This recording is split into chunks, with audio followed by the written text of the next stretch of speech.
विद्यार्थी मित्रांनो, मी आहे रेणुका तांगडे. स्वागत आहे तुमचं आपल्या YouTube चॅनल वरती. तर पहिल्या व्हिडिओमध्ये आपण शब्दांच्या जातीपैकी नाम अभ्यासलेलं आहे. तर तुम्ही जर तो व्हिडिओ बघितला नसेल तर आपल्या व्हिडिओच्या डिस्क्रिप्शन बॉक्स मध्ये त्याची लिंक दिलेली आहे. तिथे जाऊन तो तुम्ही सविस्तर पैकी नाम कशा प्रकारे अभ्यासायचं आहे हे तुम्ही त्याच्यामध्ये बघू शकता. तर आज आपण अभ्यासणार आहोत सर्वनाम. तर सर्वात अगोदर मी तुम्हाला एक उतारा सांगते, ते तुम्ही लक्षपूर्वक ऐकायचा आहे. तर परी नावाची एक मुलगी असते. परी ही खूप हुशार आहे. परी रोज सकाळी 6 वाजता उठते. परी न चुकता 4 तास अभ्यास करते. परी शाळेतच अभ्यासातच हुशार नाही तर परी खेळात सुद्धा खूप हुशार आहे. म्हणून परीचा दरवर्षी काय येत असतो, प्रथम क्रमांक येत असतो. सर्व शिक्षकांची परी ही आवडती विद्यार्थिनी आहे.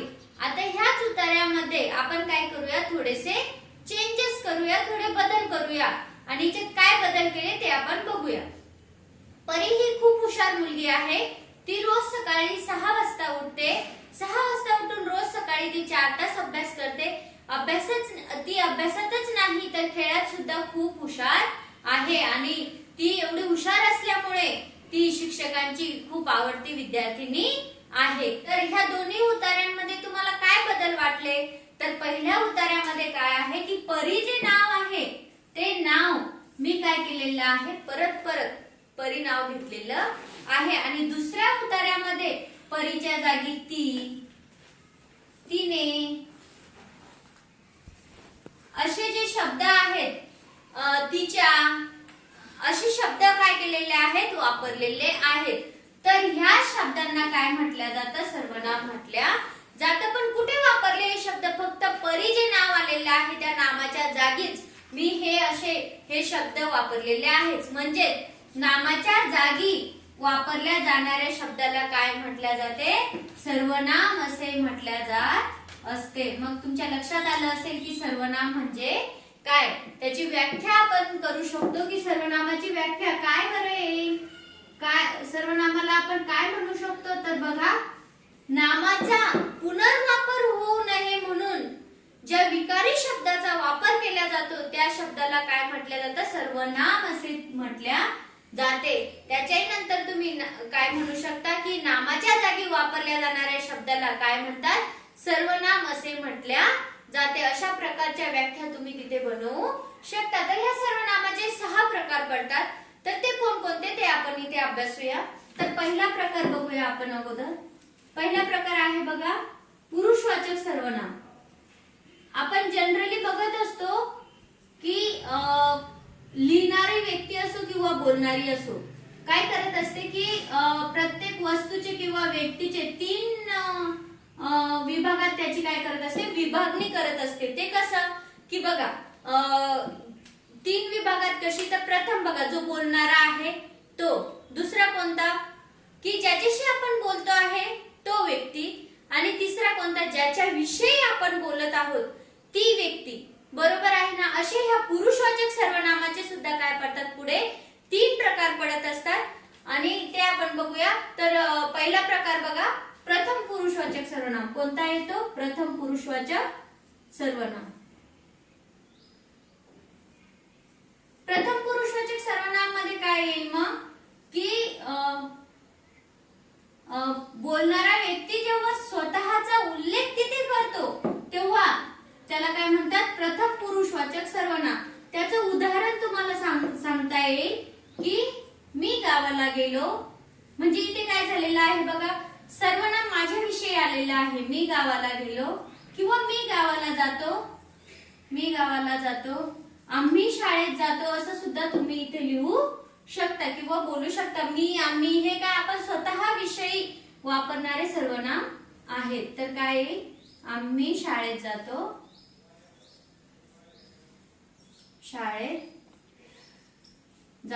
बघा. तर हे काय झालं, प्रथम पुरुषवाचक सर्वनाम म्हणजे फर्स्ट पर्सन झालं. आता दुसरं आहे द्वितीय पुरुषवाचक सर्वनाम. द्वितीय पुरुषवाचक सर्वनाम मध्ये काय येईल, द्वितीय पुरुषवाचक सर्वनाम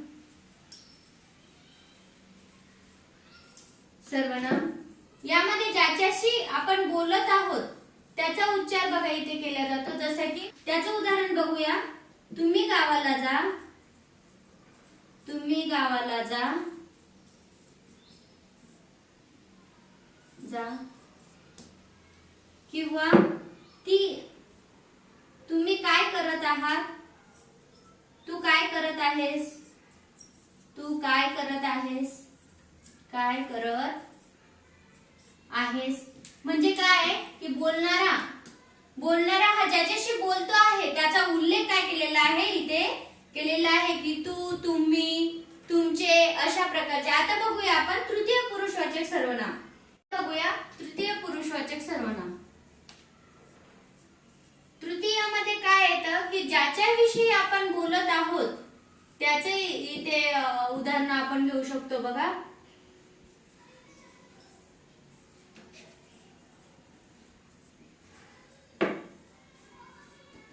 तृतीय पुरुषवाचक सर्वनाम मध्ये बघा ती गावाला गेली.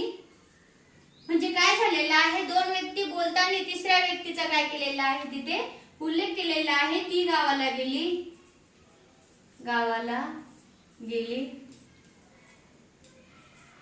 ते शाळेत गेले, ते शाळेत गेले. अशा प्रकारचे तुम्ही थर्ड पर्सन, तृतीय म्हणजेच काय थर्ड पर्सनचे इथे उदाहरण देऊ शकता की ती गावाला गेली, ते शाळेत गेले, त्यांना टीव्ही बघायची होती. अशा प्रकारचे उदाहरण तुम्ही तिथे देऊ शकता. तर आपण बघितलं सर्वनामाचा पहिला प्रकार प्रथम पुरुषवाचक सर्वनाम. आता आपण दुसरा प्रकार बघूया. दुसरा प्रकार काय आहे तर दर्शक सर्वनाम आहे. बघा दर्शक सर्वनामामध्ये बघा तुम्हाला दर्शक म्हणजे कोणतीही गोष्ट दर्शवणे म्हणजेच काय येईल, दर्शक येईल. त्याच्या नामातच बघा हे आहे दर्शक सर्वनाम की कोणतीही वस्तू किंवा दर्शक सर्वनाम. दर्शक सर्वनाम बघा कोणतीही जवळची किंवा दूरची वस्तू दर्शवण्यासाठी ज्या सर्वनामाचा वापर होतो, ज्या सर्वनामाचा वापर केला जातो त्याला काय म्हटलं जातं, दर्शक सर्वनाम असं म्हटल्या जातं. जसे की दूरची किंवा जवळची कोणती वस्तू तुम्हाला दाखवायची आहे त्याला काय म्हटलं जाईल, जो शब्द आपण तिथे वापरतो त्याला सर्वनाम, दर्शक सर्वनाम असे म्हटल्या जाईल. जसे की बघा ते देवीचे मंदिर आहे, ते देवीचे मंदिर आहे.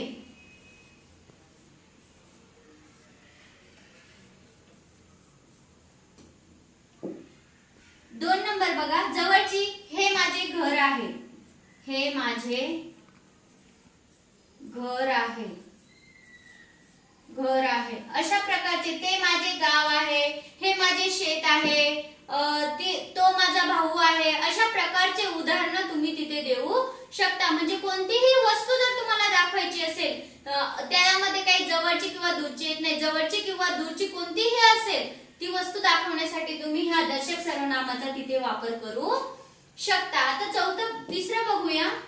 आता आपण तिसरं बघूया संबंधी सर्वनाम. वाक्यात पुढे येणाऱ्या दर्शक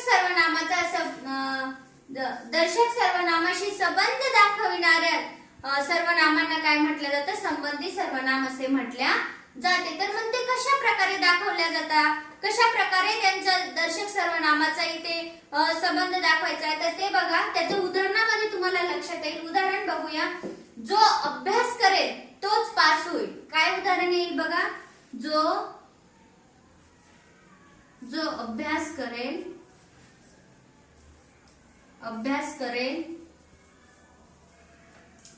तोच पास होईल, तो पास होईल, पास होईल. आणखी तुम्हाला जर कळालं नसेल तर दुसरं बघा. जो खेळेल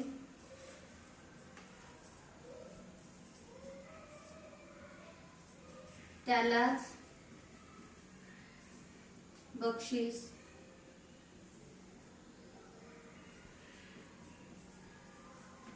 मिळेल. आणखी तुम्ही इथे वेगवेगळे वाक्य तुमच्या मनाने सुद्धा देऊ शकता. तुम्ही ऐकलेले असेल, जो तळे राखतो तो तोच काय करत असतो, त्याची जो तळे राखतो तोच चव चाखतो, अशा प्रकारचे सुद्धा वेगवेगळे उदाहरणं तुम्ही तिथे देऊ शकता. आता चौथं बघा, चौथं काय आहे तर प्रश्नार्थक सर्वनाम. वाक्यात ज्या शब्दाने ज्या सर्वनामाने प्रश्न विचारण्यात येतो त्या सर्वनामाला काय म्हटलं जातं, प्रश्नार्थक सर्वनाम असे म्हटले जाते. कोण, कोणास, केव्हा, कशासाठी अशा प्रकारचे बघा सर्वनाम तिथे येत असते. तर बघूया प्रश्नार्थक सर्वनाम. प्रश्नार्थक सर्वनाम तर बघा वाक्यात असं कोण, केव्हा, कसे हे जे शब्द येतात आणि त्यावरून जर प्रश्न निर्माण झाला तर समजून घ्यायचं की काय आहे, प्रश्नार्थक सर्वनाम आहे. जसे की तुला काय हवं आहे किंवा तुला काय पाहिजे, तुला काय हवं पाहिजे किंवा हवं आहे असं पण तुम्ही लिहू शकता. किंवा तुम्ही कोण आहात, तुम्ही कोण आहात. बघा काय, कोण, केव्हा, कसे अशा प्रकारचे प्रश्नार्थक सर्वनामामध्ये काय होत असतं, सर्वनामांचा उपयोग होत असतो. जेव्हाही प्रश्न येईल आणि तिथे कोण, केव्हा, कसे अशा प्रकारचे शब्द येतील तेव्हा समजून घ्यायचे की कोणत्या प्रकारचं सर्वनाम आहे, प्रश्नार्थक सर्वनाम आहे. आता पाचवं बघूया, अनिश्चित सर्वनाम. हे थोडं तुम्हाला कन्फ्युज होऊ शकतं की याच्यामध्ये काय होतं की प्रश्नार्थक सर्वनामामध्ये मी मुद्दामून हे इरेज केलं नाही. प्रश्नार्थक सर्वनामामध्ये बघा कोण, काय, केव्हा हे शब्द वापरण्यात येतात. तर नंतरचं जे आहे आपलं पाचवं ते सुद्धा तसंच आहे, अनिश्चित सर्वनाम. अनिश्चित सर्वनाम. मग अनिश्चित सर्वनाम म्हणजे काय, जेव्हा वाक्यात ह्या अशा प्रकारचे कोण, केव्हा, काय अशा प्रकारचे शब्द येतात पण तेव्हा प्रश्न निर्माण होत नाही. मग नेमकं काय होतं, जर हे कोण, काय येतं आणि तरी सुद्धा प्रश्न विचारण्यात येत नाही असं जेव्हा आपल्याला वाटलं आणि हे पण कळत नाही की हे नेमकं कशासाठी आहे, कोण काय तर आहे पण त्यासाठी तुम्हाला प्रश्न विचारलेला नाही आणि हे शब्द, हे सर्वनाम कशासाठी वापरलेले आहे, कोणत्या नामासाठी वापरलेले आहे हे सुद्धा जेव्हा तुमच्या लक्षात येत नाही तेव्हा समजून घ्यायचे हे अनिश्चित सर्वनाम आहे. म्हणजे त्याची काहीही निश्चितता नाही की हे कोणत्या नामाविषयी कोणत्या सर्वनामाविषयी वापरलेले आहे किंवा आपण सांगू शकत नाही की हे ह्याच सर्वनामाविषयी किंवा ह्याच नामाविषयी हे सर्वनाम वापरलेले आहे. म्हणजे त्याला काय म्हणतात, अनिश्चित सर्वनाम म्हणतात. याला सामान्य सर्वनाम सुद्धा म्हणत असतात. लक्षात ठेवायचं, सामान्य सर्वनाम जेव्हा कोण, केव्हा, कसे हे शब्द येतात आणि त्यावर प्रश्न विचारला जात नाही आणि हे कोणत्या नामाबद्दल विचारले आहे हे सुद्धा कळत नाही त्यावेळेस निश्चितच कोणतं सर्वनाम असतं, अनिश्चित सर्वनाम असतं किंवा सामान्य सर्वनाम सुद्धा त्याला म्हणत असतात. मग असे कोणते वाक्य आहे बघा, कुणाला कधीही हसू नये, कुणाला कधीही हसू नये, कधीही हसू नये, हसू नये. कुणाला नाम आहे ते कुणाविषयी आहे सांगता येत नाही. कुणाला हा प्रश्नात विचारलेला असतं पण इथे प्रश्नार्थक आहे का, नाही. प्रश्नार्थक प्रश्न विचारलेला आहे का, नाही. पण हे कुणाविषयी म्हटलेलं आहे, कुणाला हसू नये हे कॉमनली म्हणजे सामान्य कुणाविषयी म्हणू शकतो आपण, म्हणून याला काय म्हटलेलं आहे, निश्चित आहे का एखाद्या नामाची याच्याविषयी की स्पेसिफिक नाम घेतलेलं आहे की अश्विनीला कधीही हसू नये असं जर आपण म्हटलं असतं तर एक स्पेसिफिक नाव तिथे येत होतं पण इथे काय आलेलं आहे, कुणालाही आलेलं आहे. म्हणून हे काय झालं, एक अनिश्चित सर्वनाम झालं. परत तुम्ही दुसरं लिहू शकता, शहरात वाटेल ते मिळतं, शहरात वाटेल ते मिळतं. एवढंच नाही तर पुन्हा तिसरं काय घेऊ शकता तुम्ही की तू कोण आहेस हे मला माहित आहे. मी सांगितलं का की कोण आहेस माहित नाही, नाव घेतलं मी तुझं नाही, पण तू कोण आहेस एवढंच जर असतं तर काय झालं असतं, प्रश्नार्थक सर्वनाम झालं असतं. पण हे मला माहित आहे म्हणून काय झालं, अनिश्चित सर्वनामाचा तिथे काय झालेला आहे, वापर झालेला आहे. मग तुमच्या लक्षात आलंच असेल की कधी कधी होतं असं की प्रश्नार्थक सर्वनाम आहे की अनिश्चित सर्वनाम आहे आणि कन्फ्युज करण्यासाठी अशा प्रकारची उदाहरणं सुद्धा देण्यात येतात. तर त्यावेळेस लक्षात ठेवायचं आहे. आता आपण बघूया सहावा प्रकार. सहावा प्रकार खूप असा सोपा आहे. सहावा प्रकार म्हणजे स्वतःवाचक किंवा आत्मवाचक त्याला म्हणू शकतो आपण. आत्मवाचक सर्वनाम काय आहे सहावा, आत्मवाचक सर्वनाम. ज्या ठिकाणी स्वतःविषयीचं सर्वनाम वापरल्या गेलेलं आहे, समजून घ्यायचं काय आहे, आत्मवाचक सर्वनाम आहे. याला खूप जण स्वतःवाचक सर्वनाम सुद्धा म्हणतात.